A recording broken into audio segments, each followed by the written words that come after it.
All right, we are live on YouTube.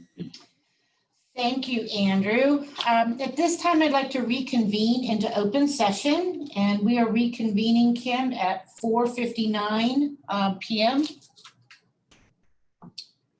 The board did not take any actions in closed session, so there is nothing to report out into closed session. At this point, if we could stand and do the Pledge of Allegiance. Do you want to lead us? Sure, I'll lead us. Thank you. Ready, begin. I pledge allegiance to the flag of the United States of America and to the republic for which it stands, one nation, under God, indivisible, with liberty and justice for all. Thank you, Spencer. We will move on to section 5 of the agenda for this special meeting of the Board of Trustees, and that's our comment section. We'll look for any comments or announcements by board members, and I'll do a roll call around. If you could just let me know if you have something that you'd like to say. Sandra Barnes? Nothing for me, thanks. Thank you. Art Dice?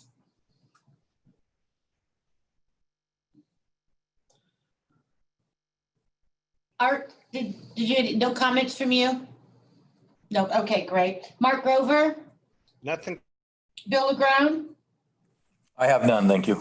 Great, and this is Pamela Hamilton. The only thing is, it just seems like every board meeting we seem to say, you know, thank goodness for the district employees and the teachers and the CSA members, and just keep up the good work. I mean, I know it's just another, we've just been challenged in 2020. A lot of challenges, and really appreciate everything that you're doing for the school, for the schools and the children.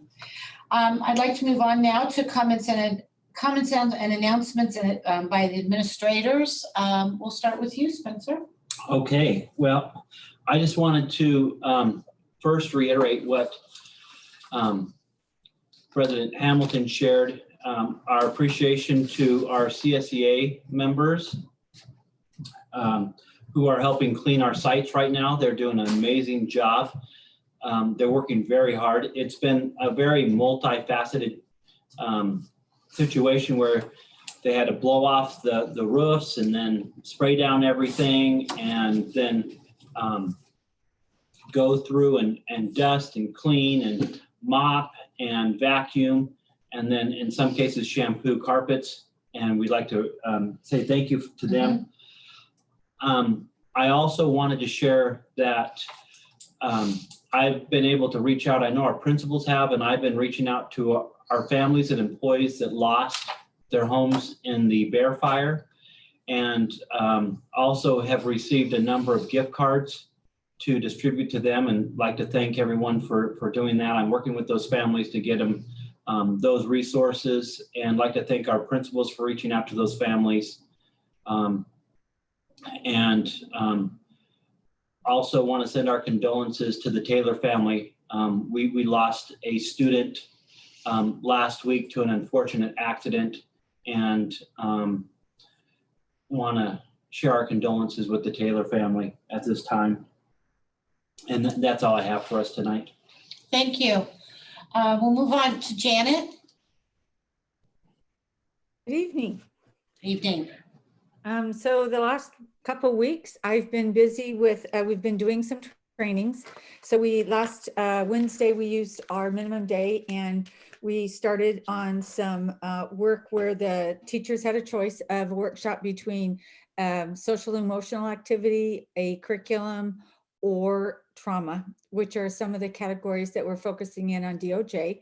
The survey results came back and they were positive, and it sounded like everybody enjoyed it.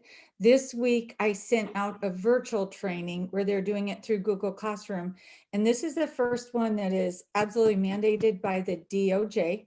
And this one is on classroom rules and making sure the kids have a chance to engage in the discussion and participate in creating the rules. And that training is, again, was virtual, and then they'll complete it and turn it in to us in the next couple of weeks. And I've been, now that the continuity plan is almost complete, I've been working on the DOJ and getting started on the 3-year professional development plan, and then starting to work on some of the requirements for some protocols. That's it. Sounds like a lot. Thank you, Janet. Mhm. We'll move on to Kimberly Tyler. Good afternoon. We held our first significant disproportionality stakeholder leadership meeting last week. It was well attended. We had representatives from many different facets, including parents. We looked at a lot of data that was put together by our technical assistant, Dr. Carol Miller.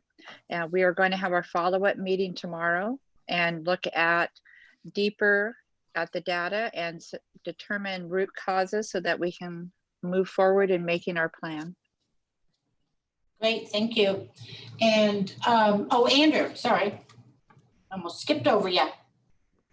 Thank you. I just wanted to say that, again, kind of reiterate what Spencer said. Our classified staff who volunteered, custodial and maintenance staff, are doing an amazing job getting our sites cleaned. For all the staff that are listening, just bear with us. You know, they're moving as fast as they can, and they're doing a great job. And sites are getting reopened. We reopened 2 sites today, so we're excited about the progress we're making. It looks like Ophir will be ready to go after tomorrow, and Berry Creek School is also at Ophir Elementary, and we've been working a lot with them, trying to get them situated. Other thing, we saw video footage this week of the Feather Falls School. It's a complete loss.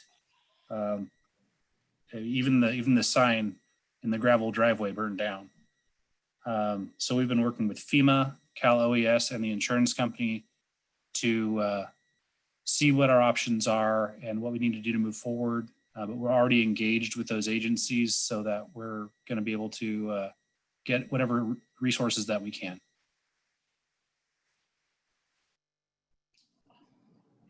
Thank you. I get too much paperwork out here. I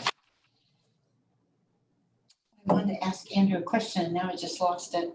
I'll come back to you, Andrew. I had a question for you, but I've absolutely lost it. We'll go to comments by the public. At this time, the board will extend an invitation to any interested party who wishes to speak on matters which are school related.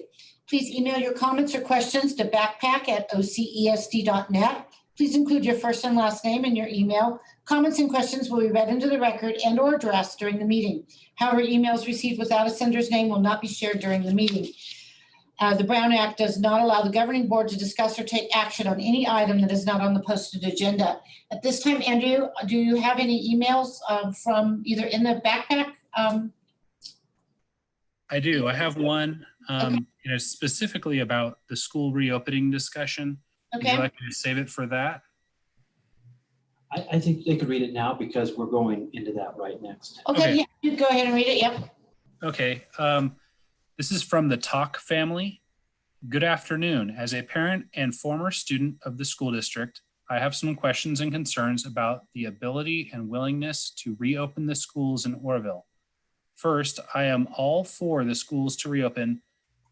I believe that it is important not to lose sight of the children's mental health and happiness since the school closures.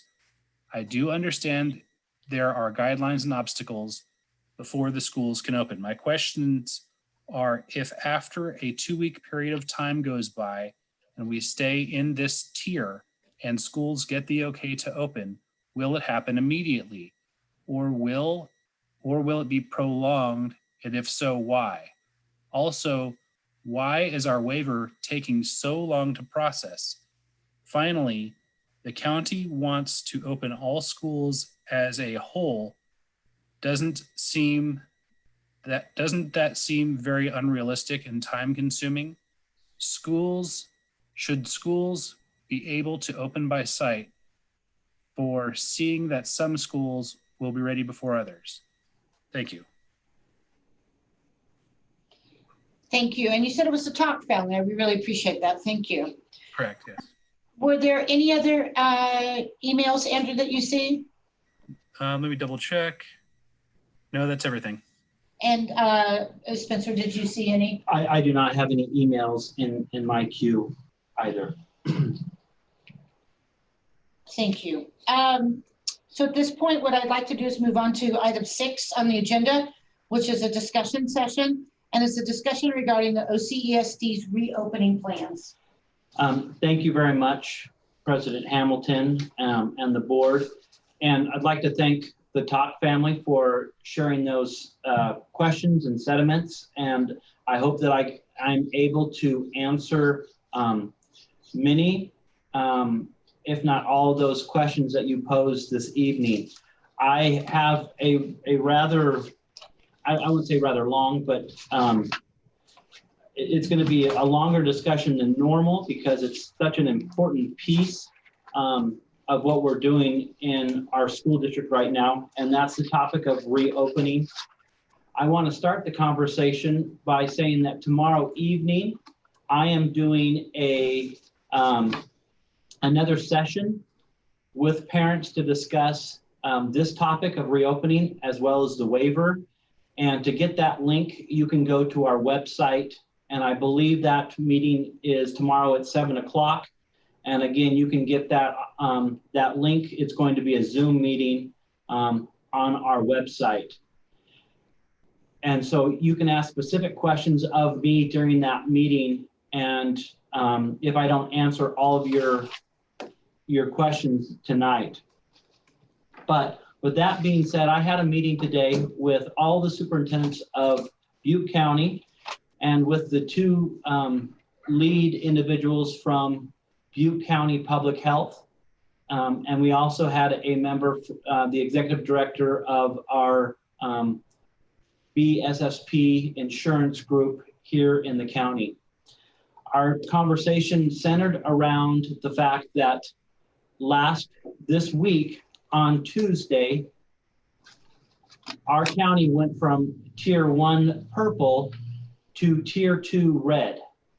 In tier 2 red, schools are allowed to reopen after they've been able to stay in tier 2 red for 2 consecutive weeks.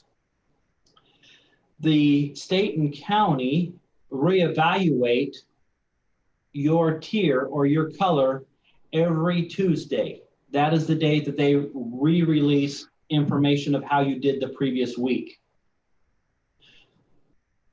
So this is very important news to us because I have been working on the waiver and working with our unions to get our waiver submitted.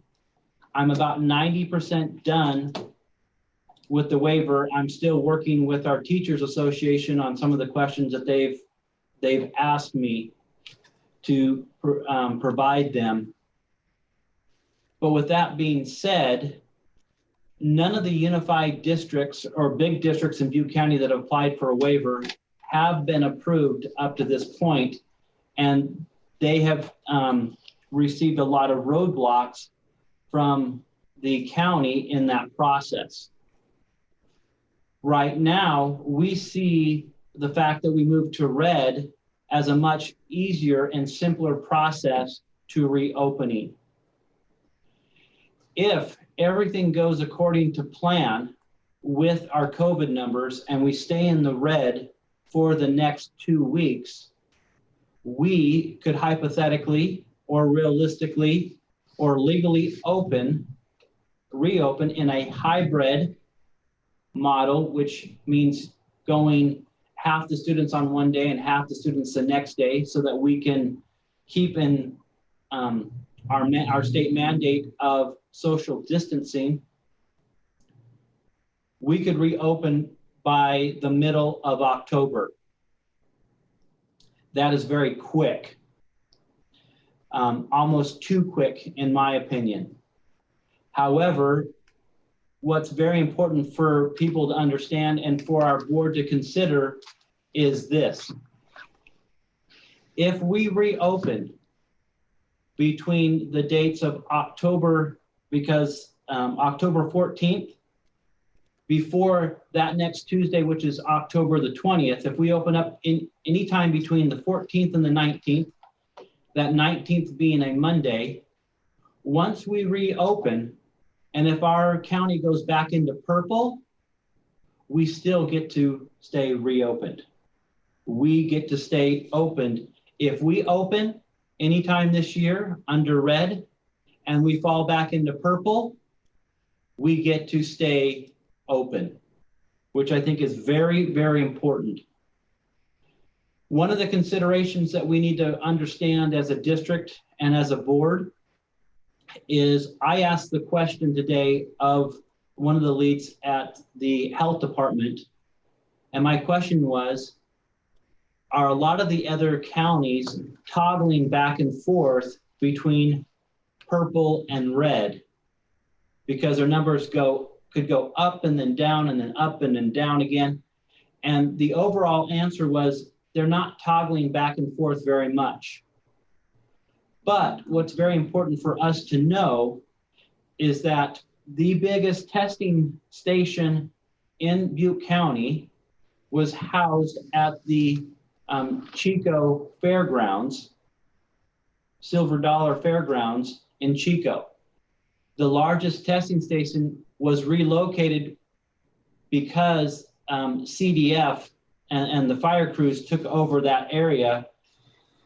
So they had to relocate to another lab site in Chico, and it took them a week and a half to get reestablished.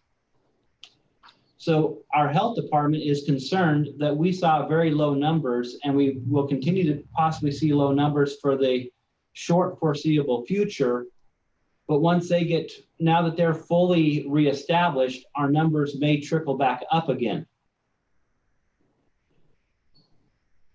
and fall back into purple. So it will be my recommendation to our board, and we're not voting on this tonight. I'm just seeking guidance and having a conversation with the board tonight. But it will be my recommendation that we reopen on October the 19th. Do I think that's too quick? I do. Will we be fully prepared? We're going to work our best to do that. We have to negotiate with our teacher and our classified associations to make sure that we open with all the health and safety pieces in place so everyone feels comfortable with that. We know that, and we're prepared to do that. But the reason for the fact that we're going to move in haste is if on that 20th, which is a Tuesday, if we fall back into purple and we haven't opened before then we are going to be stuck in the process of having to wait for us to go from purple to red, and then wait another 2 weeks to open after that. And I don't want to take that chance. Now, I will say that if this coming Tuesday, if we fall back into purple, then we're back into purple and we have to start the process, kind of over again because we haven't fulfilled the 2 weeks. So we're going to have to go all the way to the 13th and be COVID clear through the county. Then we'll go to that week, basically that Tuesday to Tuesday, October 14th through the 19th, where we could reopen and then stay reopened if we go back to purple. Board, do you have any questions so far with that whole piece? Is that pretty understandable to everyone? Okay, my board's shaking their heads yes. Yes, it's fine. Yes, Mark. I have a question. I think I read in the paper somewhere that the 2 or 3 or 4 private schools in Butte County received waivers. Is that correct? That is correct. So there is some schools that have received a waiver.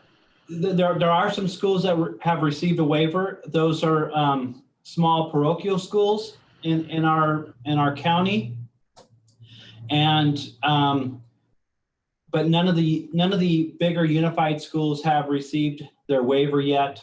And like I shared earlier, I'm still working with our associations to get their, for lack of a better word, blessing to move forward with our waiver, because you have to consult with them and they have to give basically their blessing to move forward with that process, and I'm still working on that process. So that still is an option for us if we don't open right away. But I know Gridley's been working on it for a month and a half now, and Durham has been working on it for several weeks, and they still feel like they're much better off just opening within, if we can open within that window. If our next week and a half stays true with our COVID numbers, that will be by far our best bet to get back into school. Now, as part of our reopening, we knew that this eventually would come about. And so I've been working with my team, with the teachers. And before I go any further, I want to say thank you to our teachers for doing an outstanding job with our distance learning. They are going above and beyond the call of duty. I hear so many good things that they're doing with our students and our families. And I just want to say thank you for the job that they're doing. I'm working with a group of teachers at Stanford right now. And because their site is being cleaned, the site is closed to everyone. And so they've asked that parents come to the district office, and I've been putting out their weekly packets so parents can come by and pick up their weekly packets, because we have such dedicated teachers to the profession. I want to say thank you to them for doing not just a good job, but an outstanding job with what they're doing. And though there's, district distance learning has been difficult, I think they've done an outstanding job, and parents are sharing that with me on a regular basis. But I wanted to go through some of the things that we have in place or will have in place by the 19th. There's a great deal of work that needs to be done before the 19th if the board recommends that we move forward with that start date. But I will go through my list of things that we have in place or will have in place. We have masks for students, and all students and staff will be required to wear masks or bandanas or a face shield if they are to return onto campus. We have, and they've been delivered to our sites, thermal temperature stations.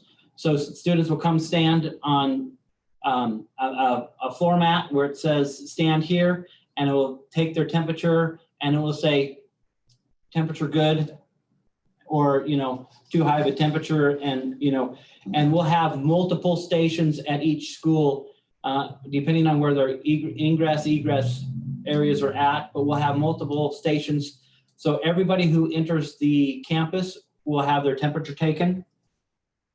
I mentioned face shields. We've ordered a number of those, hundreds of those for students or teachers or whoever wants to wear those.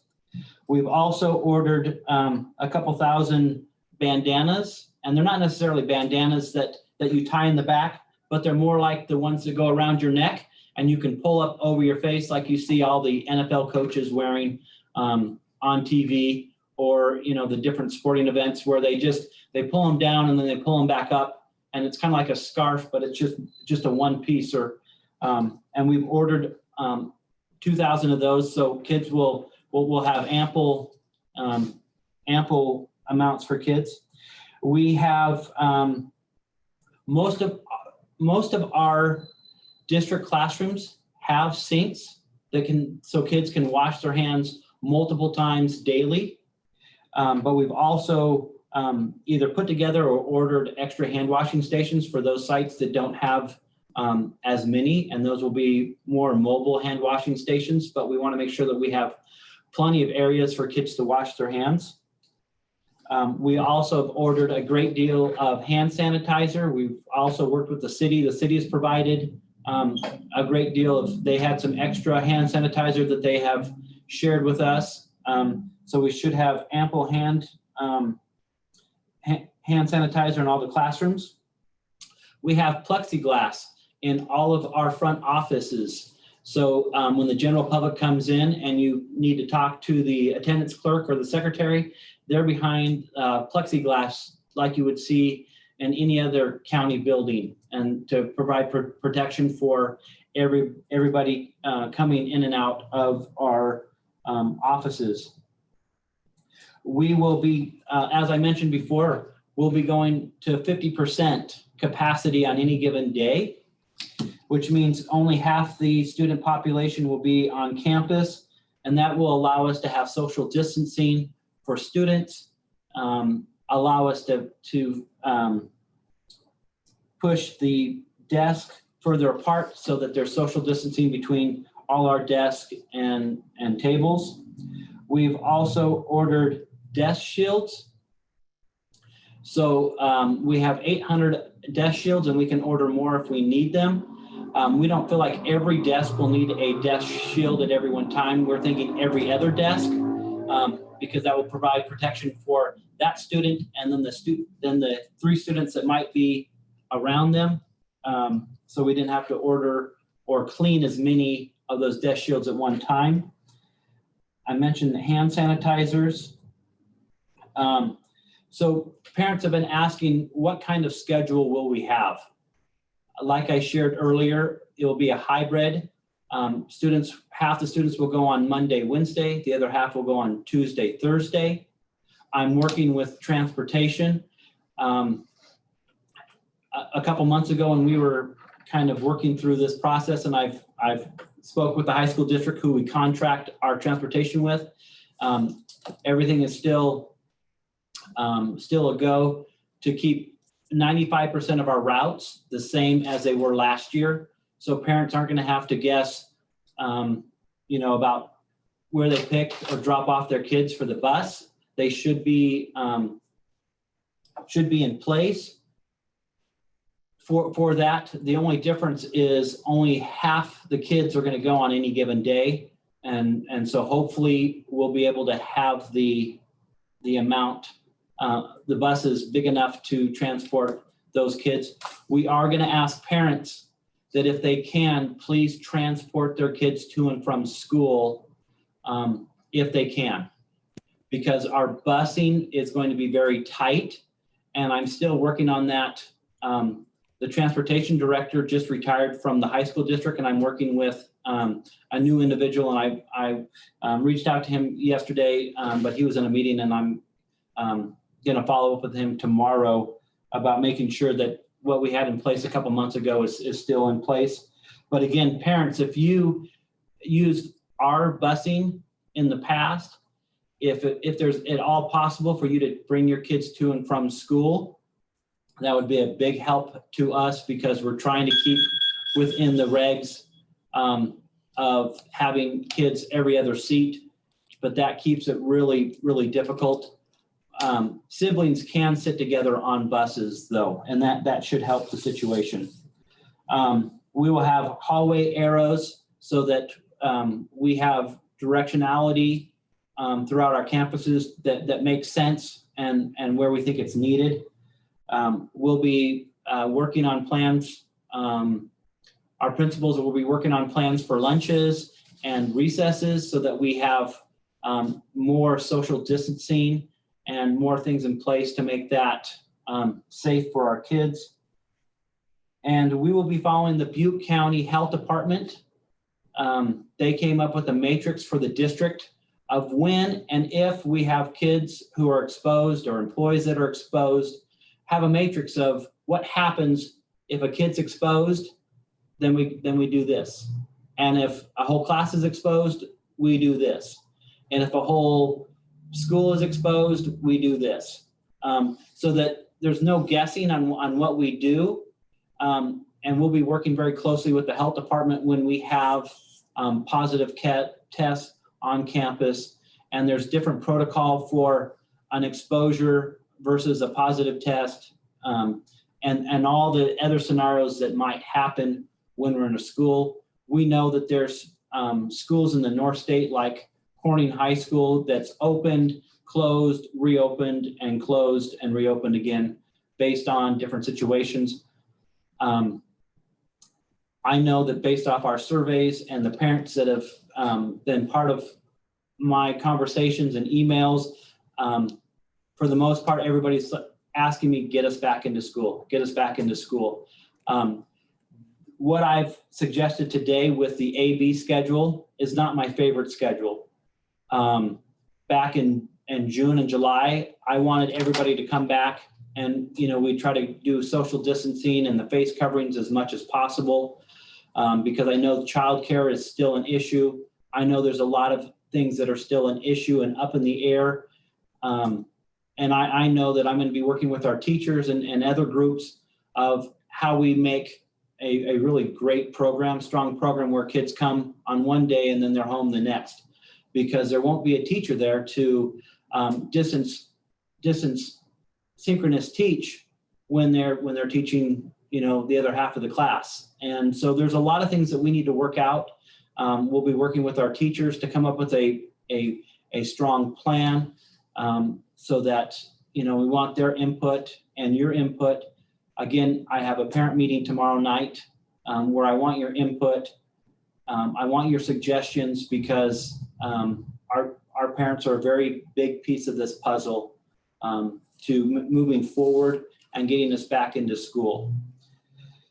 So I know I've talked a lot, but I kind of want to give everybody a good overview of what we have or will have in place when we come back into school.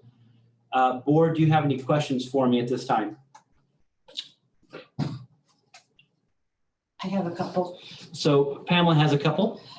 So when you talk about, I've been in the classrooms, when you talk about areas to wash hands in the classroom, I think, I don't know that, I'm sure our staff has thought of this, but you probably need extra trash receptacles, because that, paper towel, wash hands, paper towel, those little tiny trash cans may not work. So and I'm sure they thought of it, but if they haven't, I just didn't hear anything. Well, I haven't thought of it, so I'm going to write that down. Okay. And then one thing you did, well, I want to make sure we address what the Talk family asked for. There was one that the Talk family asked for, should schools open site by site versus by the county? I can understand why it opens by the county. You talked about the purple and red. But just to be clear, you don't anticipate opening, like, let's say, Ishii and not opening Stanford. You anticipate opening all OCESD schools at the same time. That is our goal. Okay. Because I do know, and I know the question is going to come up was, what about if we have siblings at Stanford and Ishii? Are we going to try to keep them on the same day and things like that? And the answer is yes. But those are some of the things that we have to work through that are going to make our plan very finite and very detailed oriented, because we have a lot of families that have kids at multiple sites. And that's just one of the reasons why we want to open all at the same time, so that we can get some continuity throughout our entire district. I also look at the equity and access. If I open up Ophir, but I don't open up Wyandotte, we're going to have parents going, why not? Why? How is that fair for the equity of our kids? We want to be able to get everybody involved. Now, one thing I haven't answered or talked about is we will continue in this district. If you do not want to bring your kids back to school and keep them in distance learning, we are going to be doing a survey here within the next week, where either you're going to get a survey or a phone call. And if you want to stay on distance learning, please let us know that, because we know based off of our surveys that anywhere from 20 to 30% of our families in the summer said, hey, even if we go back, I want my kids to stay at home. And that is still going to be an offering for our families. So you don't have to come back to school. We're going to have that offering. It may not be with your same teacher that you've had the first several months, because we'll be moving teachers. We're going to try to keep as much continuity as possible for our teachers and for our students.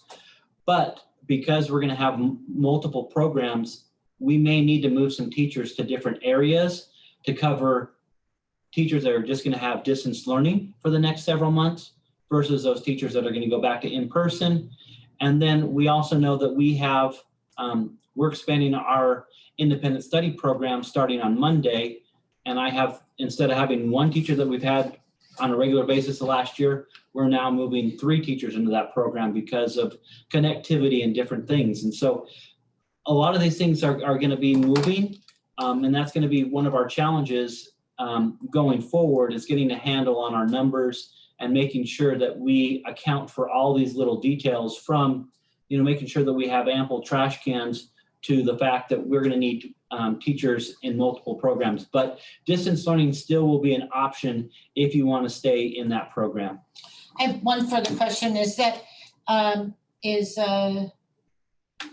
what you didn't address, and you may not have the answer yet. So a student shows up, let's just say on the bus, so their parent isn't around, and they have a high temp. So if a student comes to school and they do not pass the temperature check, then they will be automatically quarantined there at the school. Now, I do know that there's going to be a lot more questions about, how do we ensure that all kids are getting their temperature checks and, different things like that. And those are some of the administrative pieces that we need to work through. We worked through some of them. We have ideas for some of them.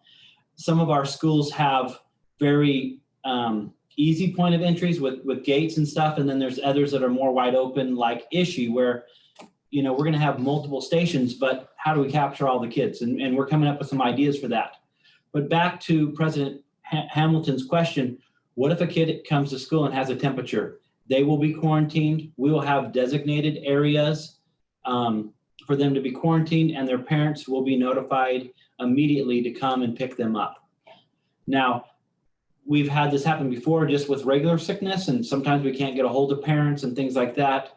And we're going to handle that just like we would any other sick child, which is to isolate them as much as humanly possible. With COVID, it's obviously much more serious. And so we'll have some designated areas to where they can be totally isolated until we can get a hold of the parent or guardian to pick them up. Thank you. Any other questions or comments from the board? Yes, Dr. Art? Holcomb, I have a question. If something happens at one of the schools and we feel the need to close it, will we just be closing that school, or will we close the whole district? Okay, good question. So it most likely, through the scenarios that we have from the health department, if there's a cohort or a large group that has broken out and they have designated numbers based on the size of the school and things like that.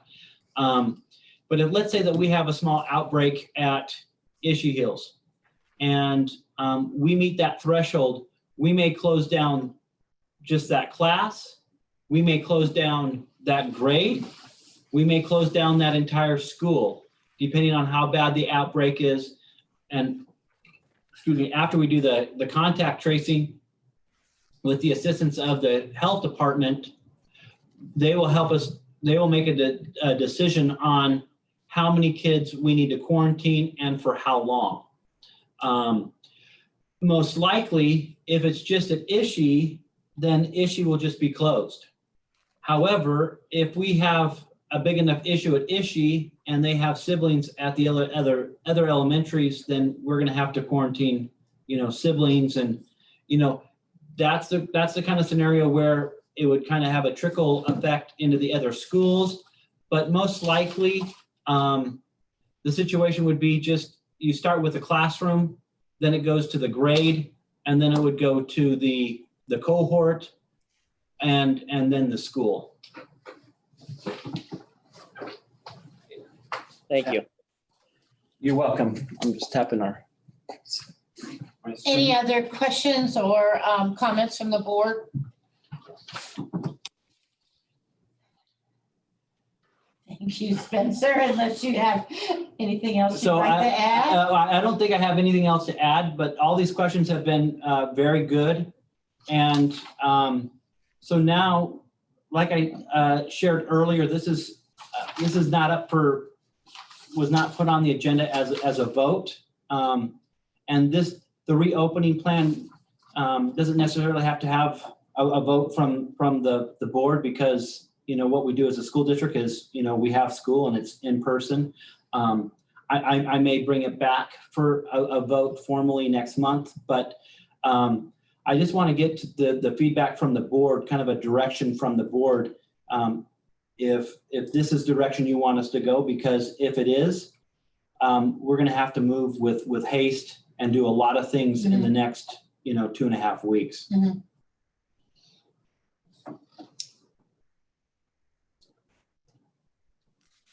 Of course, I have an opinion. Dr. Holton, this is Bill LaCrone. My feelings is that we should move as quickly as possible to get the schools back open and get the kids back in the classrooms, as long as we can do it safely for not only the children, but also for our staff. Thank you. I agree. I think a lot of the preparations that we've done as far as cleaning with the fires from the fire fallout is going a long ways to also cleaning the schools for COVID related reasons as well. I would have to agree with Bill and move as soon as possible, get everything open. I think we owe it to the students and the parents and our community to get them open as soon as possible. I'm just going to ditto. Okay, thank you. Then I will be working with our associations, because that is a big part of this. I'll be working with our parents tomorrow night to get their feedback, to see if there's any other ways. I do have, I'm excited for this opportunity to get our kids back into school, but I also know it's going to be a lot of work. And I was hoping that when we got to this point that we'd have a little more time, but I think given the fact that the recommendation from the county was to get open, that way you can stay open. And I will also share that so our neighboring districts, including Chico, are also, now I don't know if they've, made anything formal, but they're working towards those same kind of dates as well. And our neighboring school districts are working towards that, whether or not it's exactly the 19th or not, but they believe, the conversation I had with them, and none of that is, was taken to their board or anything like that. It's just us having the conversation that if we open, then we can stay open if we go back into purple. And that's a big piece of the conversation for us to do it with haste, even though I know there's going to be some things that we miss and there's going to be some fallout to that. But I think ultimately it's the way that we should go. So thank you, board. And I will be working forward, and I'll be giving you updates, maybe even bi-weekly. I always give you a Friday update, but I'll be giving you updates as they come in to keep you informed of where we're at. So thank you very much. Good. Let's move on to the action session,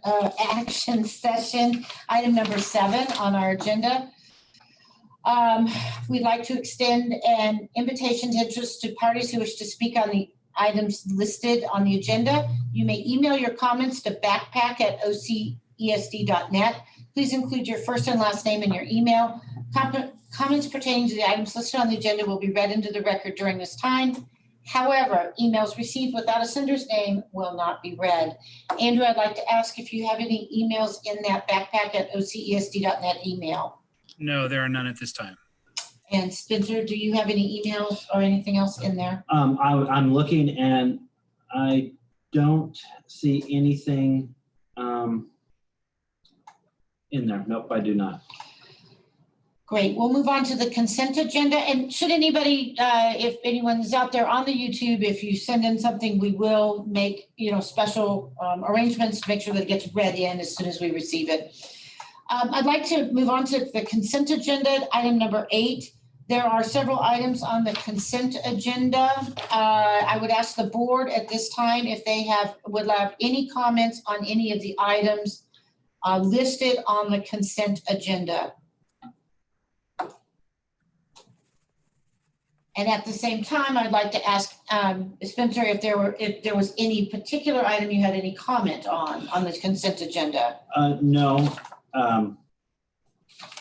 No.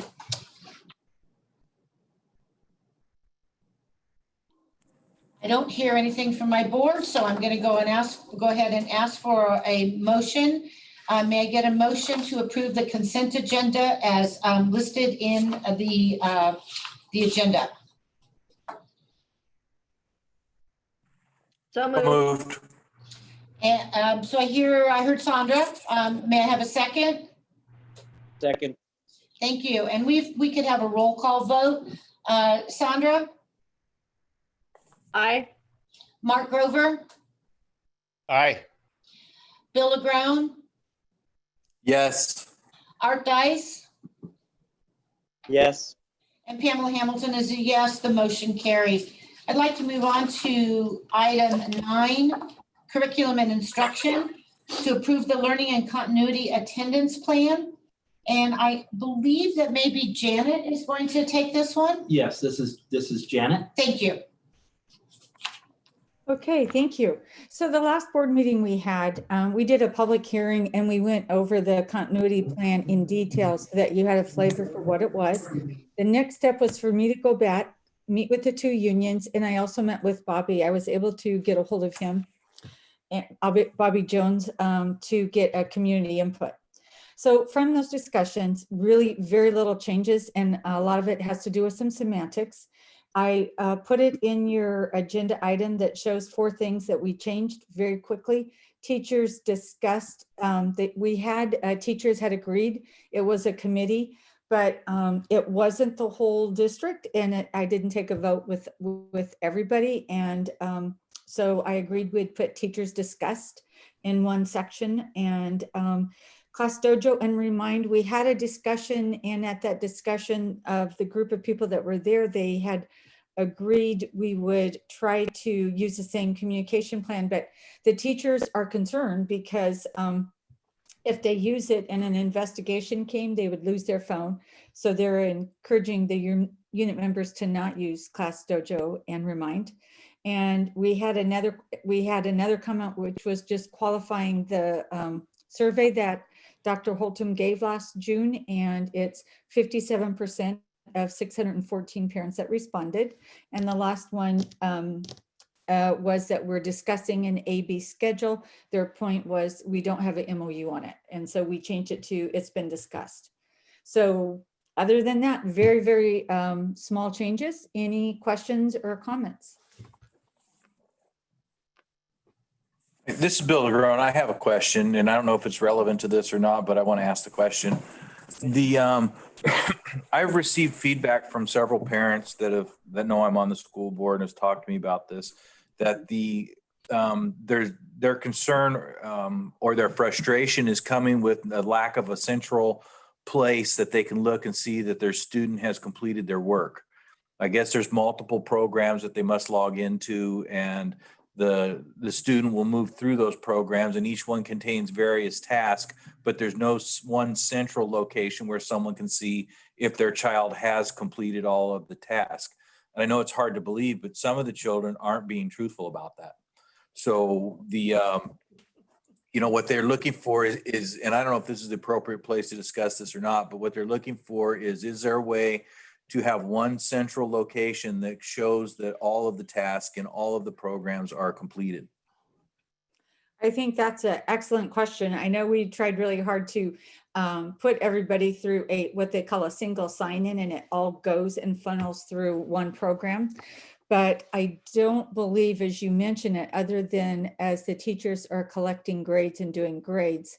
Let me research that and get back to you in terms of what we could do that could be more transparent and what options we have. So let me research that and see what we can do to improve that. And I will. That would be great. And Bill, I'll just share with you. It's a great question, and the older they get, we have Parent Portal and Google Classroom, and those are used more with the middle school kids, and you can track those grades and more of a centralized location. It's still not perfect, but it is better than what we have in the elementary. The elementary is a little more specialized as far as we don't have one program like we do in the middle schools. But that would probably be something we can research for you, like Janet shared. So thank you for the question. That'd be perfect. It was just a frustration that several parents have shared with me. And I know this is very difficult and it's new and everybody's doing the best they can. So I figured I'd just provide the feedback. Like I say, I'm not sure if this is the right place, but it's when I did it. It is the right place. And yeah. Okay, any other questions? Okay.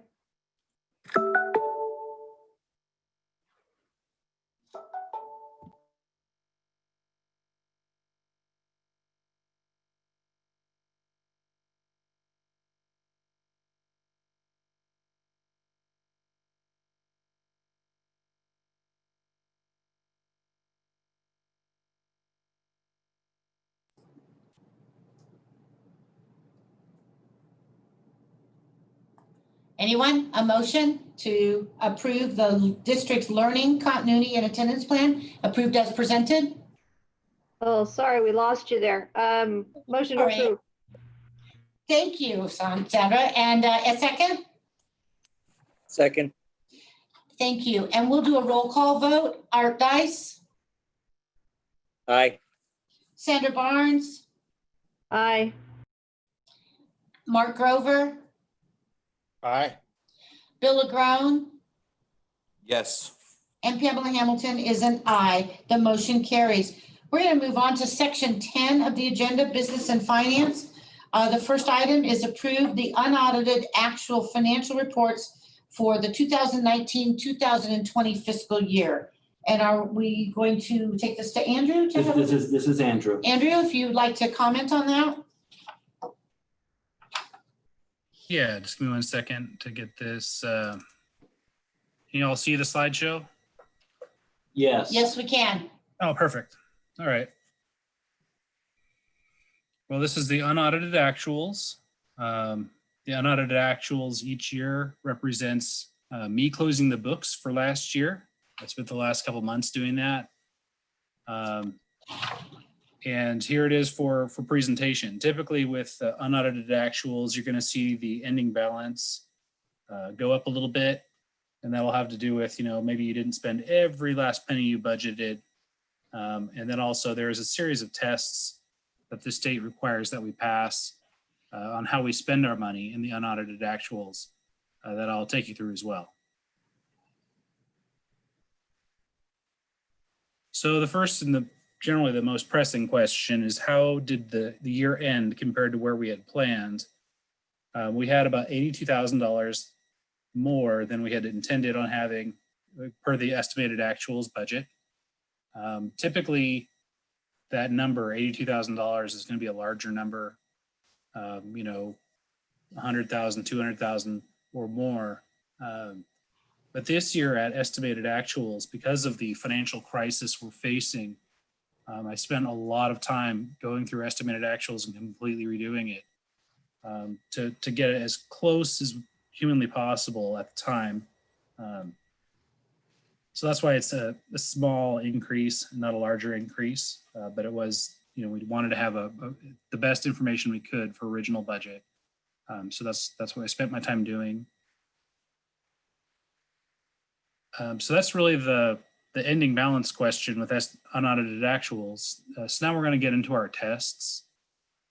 There's a number of tests that we have to pass each year.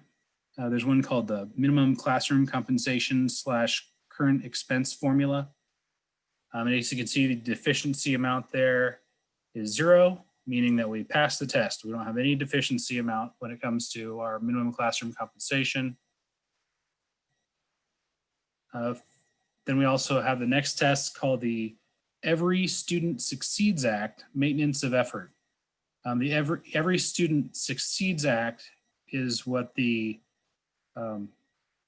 renamed No Child Left Behind during the Obama administration. And this makes sure that we're spending as much on students each year or more on a student by student basis. You can see that we met our maintenance of effort and have passed this test as well. The next test is called the special education maintenance of effort. And again, it's another maintenance of effort where they're testing to see, did you spend the same amount of money or more per kid or overall on special education year over year? So between 18-19 and 19-20 actuals, this is a test of actuals to see if we pass that. And as you can see from the test in the green, we had spent more per student, so we passed the test. The next one is the SEMB, and this is basically the same test, but it's comparing our actuals from 19-20 to our 2021 budget, and we passed that test as well.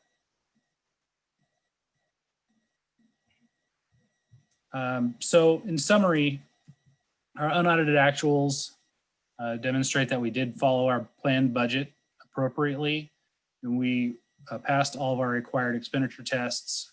And I do believe this is an accurate and complete portrayal of our financial state. The auditors are now going to open up the books I closed and audit them in the next month. And if there are any additional changes, they'll be coming from the auditor. Any questions about the unaudited actuals?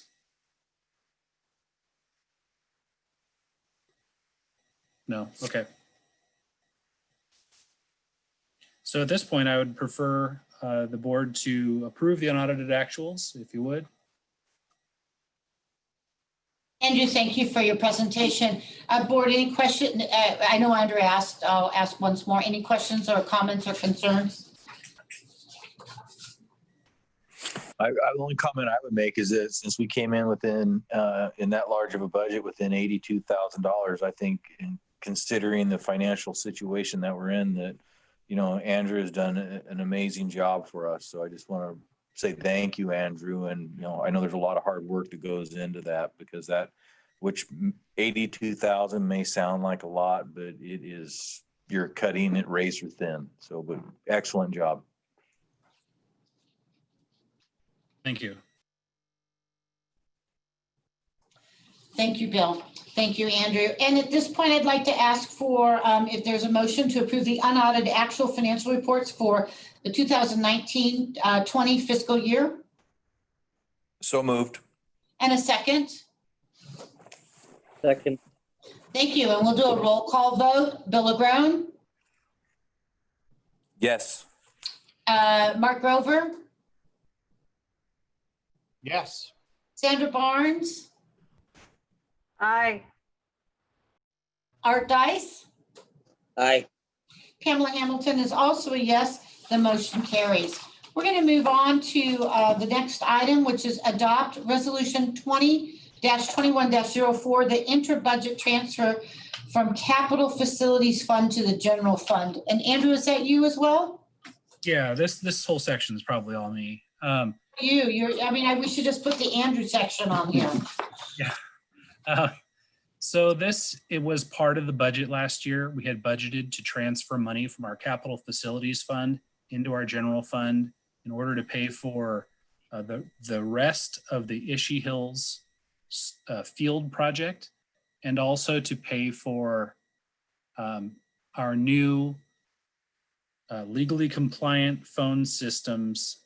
If you ever have questions about phone systems, we can talk about it later, but we needed to upgrade our phone systems, and we have. So all of our schools now have totally legally compliant phone systems. So the money that was in the capital facilities fund has to be spent on capital projects like these. So that's why we put them into the budget last year. And this resolution is the cleanup piece, so I can actually physically, or at least at the county treasurer, move the money from one fund to the other to complete the closing of the books. Thank you, Andrew. Board, any questions? May I get a motion to adopt resolution 20-21-04, intra-budget transfer from capital facilities fund to general funds in the amount of $339,550.58. So moved. Thank you. May I get a second? Second. I got a second from Bill LaGrone. Sandra? Aye. Bill? Yes. Mark? Aye. Art Dice? Aye. And Pamela Hamilton is also an aye. May I ask a question? Who did the first? I missed that. I'm sorry. Mark did. Mark did. Thank you very much. And the motion carries. We're going to move on to the next item, which is adopt resolution 20-21-05, resolution for adopting the GAN limits. And I'll turn it over to you, Andrew. All right. Well, Bill wasn't here last year for this particular GAN limit presentation. So I'm rehashing the same presentation I did last year. And next year, I promise I'll come up with a new one. So the GAN limit is not the radiation source that transformed Bruce Banner into the Incredible Hulk. It is. I wish it was. I It'd be know. so much more interesting. But the GAN limit is a calculation established in 1979 to ensure that state and local government growth is constrained by inflation. So if the government appropriations exceed the GAN limit, the funds would be returned to the taxpayers if government was growing too fast. There's a red Corvette, 1979. 1988, the GAN limit was changed by Proposition 98. So any excess funds would not be returned to the taxpayers, but would instead go to public education. So you can see how me testing my government agency, the public school, if I'm exceeding inflation, and if I do, the money that I'm over would return to me.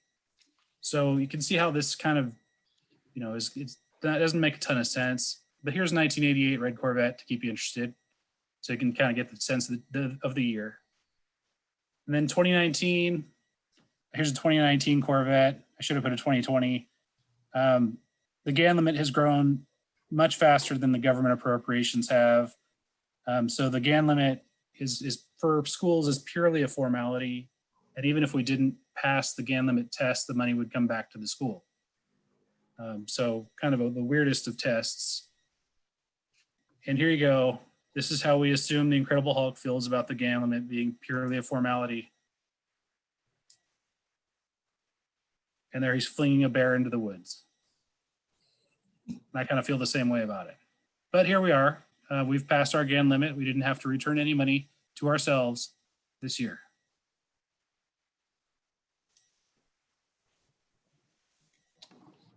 And, we are looking forward to next year's GAN limit presentation, Andrew. Any questions from my board? Just one. Was the bear okay when it landed? It was a person in a costume, so nobody cared. No one. No animals were harmed. That's right. As long as there were no animals involved, it was fine. At this point, we're going to take a roll call vote. I'm going to get a motion on this to adopt resolution 20-21-05, resolution for adopting the GAN limits. Can I get a motion to approve? So moved. Thank you. And a second? Second. Great. And we'll do a roll call vote. Art Dice? Aye. Bill LaGrone? Yes. Mark Grover? Aye.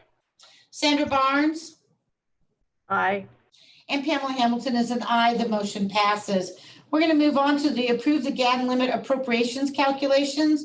And I'm assuming, Andrew, you have another lovely presentation for us on this one. No, you can just sort of imagine the last one, but because the GAN limit is so important, they want you to approve it twice. Got it.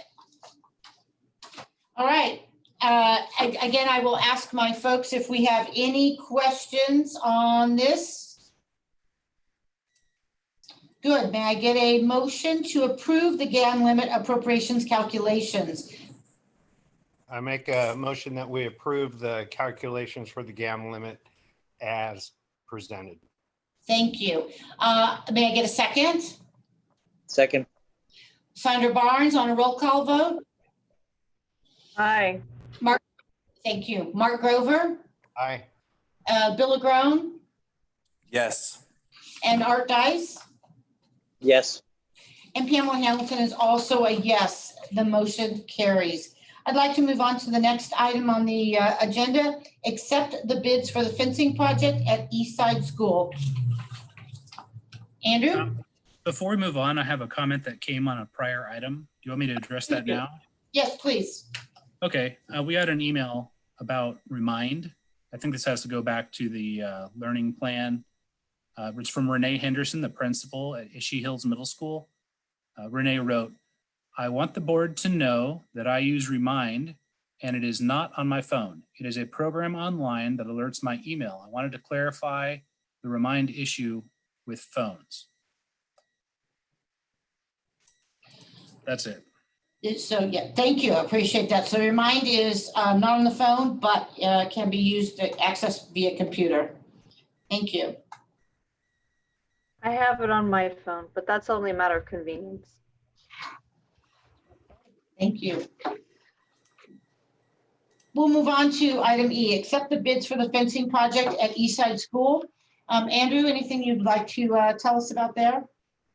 Yeah, East Side School is currently being leased by the Butte County SELPA to operate their BASES program. The BASES program is the replacement for the ED program, the emotionally disturbed program that was at that same school site before that folded up a couple of years ago. The Butte County SELPA would like to change the fencing to make it more appropriate for the clientele, safer for the clientele who have a tendency to climb up on the roof and escape and run down the street. So this bid, because the Butte County SELPA doesn't have much of an agency, really, it's like 2 or 3 people. We're going to do the bids, and we're going through the process because we're set up to do bids and all this type of thing, and then they will reimburse us all of the money for the improvements for the fencing contract. So we're not going to actually be paying for this out of our own money. The SELPA is going to be paying for it out of their money ultimately. So this is the second or third time they went out for different looks at fencing, and they finally approved this particular run. If you remember, there were a couple times when we had to decline bids in the past because the SELPA wasn't happy with the fencing bid that they had put out. Great, thank you for that, Andrew. Any concerns from my board on this? I do have a question. In looking over, I noticed there are a couple of qualifications, bid form from packet, bid bond, non-collusion, et cetera, and then the very last one is a site visit certificate. And I noticed that only one of the bidders qualifies for that, and that particular individual's company is charging a lot more than the other two. Is that certificate required, or is that important? How would that affect the price? Actually, that's an error. They should all be marked as having the site visit certificate because they all came to site and filled out the form. I messed that up on the spreadsheet. Thank you for that clarification.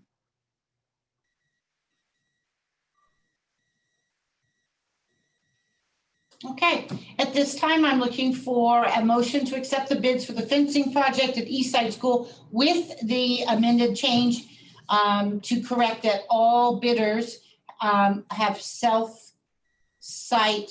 certificates. So moved with the adjustments made. Thank you, Sandra. May I get a second? Second. Thank you, Art. And we'll do a roll call vote. Mark Grover?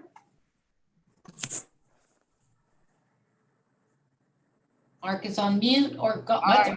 Aye, thank you. And Sandra Barnes, please. Aye. Art Dice, Aye. and Bill LaGrone. Yes. And Pamela Hamilton is a yes, the motion carries. The next item is to award the contract for the fencing project at Eastside School. Andrew, anything else that you'd like to add there? We had three bids. You can see them there. I recommend that we go with a low bid of Jefferson State Highways Incorporated.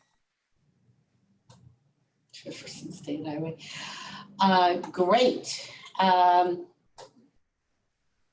Board, any questions or concerns? Great. May I get a motion to award the contract for fencing project at Eastside School as listed in the agenda? I make a motion that we award the contract to Jefferson State Highways as recommended by Andrew James. Thank you. May I get a second? Second. Thank you. Do a roll call vote. Mark Grover, Yes. Sandra Barnes. Aye. Thank you. Bill LaGrone, Yes. Art Dice. Aye. Thank you. And Pamela Hamilton is also an aye. The motion will carry. Items 11 on the agenda is personnel. The first item is approve unpaid leave of absence. I'm sorry, approve an unpaid leave of absence request. Was there any comment that you wanted to have on that, Spencer? Did you miss G and H? I did. Can you help me out on that? Yes. I didn't have that on my agenda.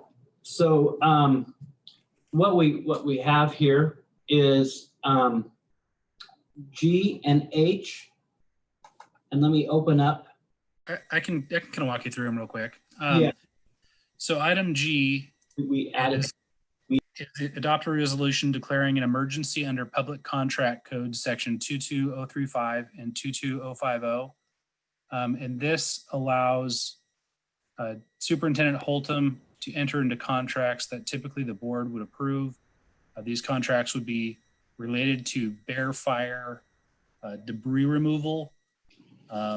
So this would be something that up at Feather Falls, as we're working with FEMA and make a plan, we're going to have to hire a company to come and scrape that site, haul away the Connex boxes.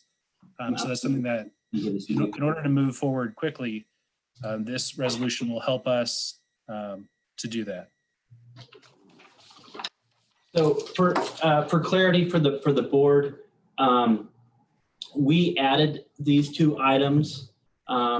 We were going to call an emergency board meeting to add these because these have to do with, as Andrew James shared, cleanup and work due to fallout from the bear fire and our properties. And so we added these yesterday, these two items yesterday.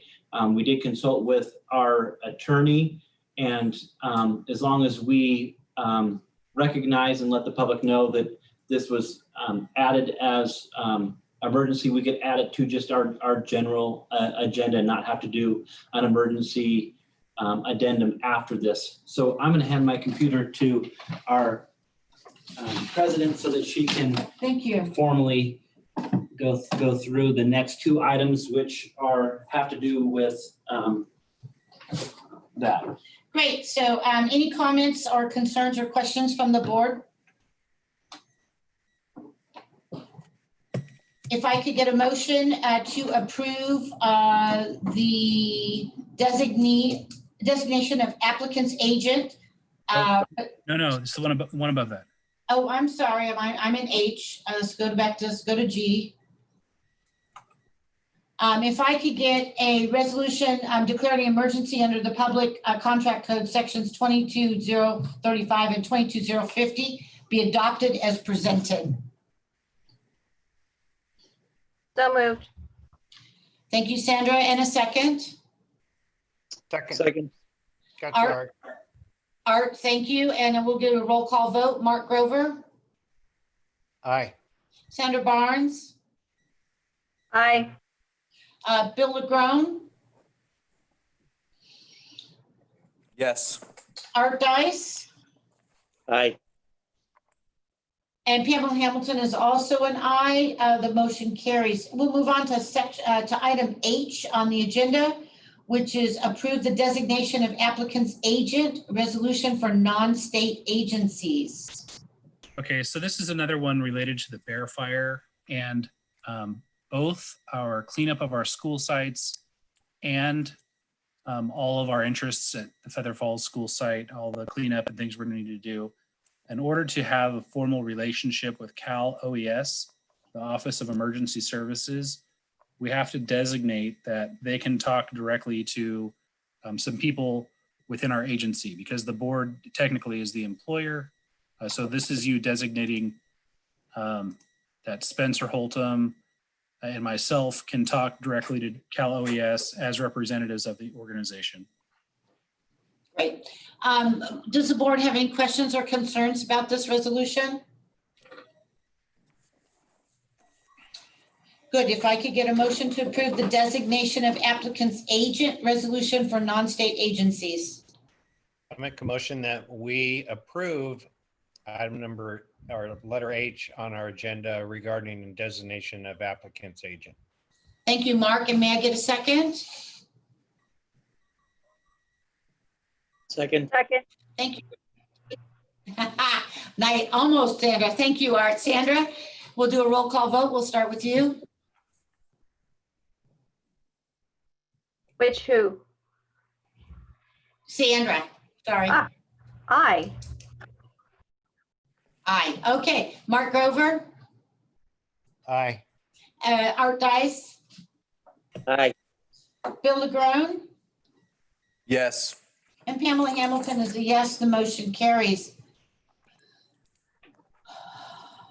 Okay, we will move on to personnel, which is item 11 on the agenda. Sorry about that. And those are my two items.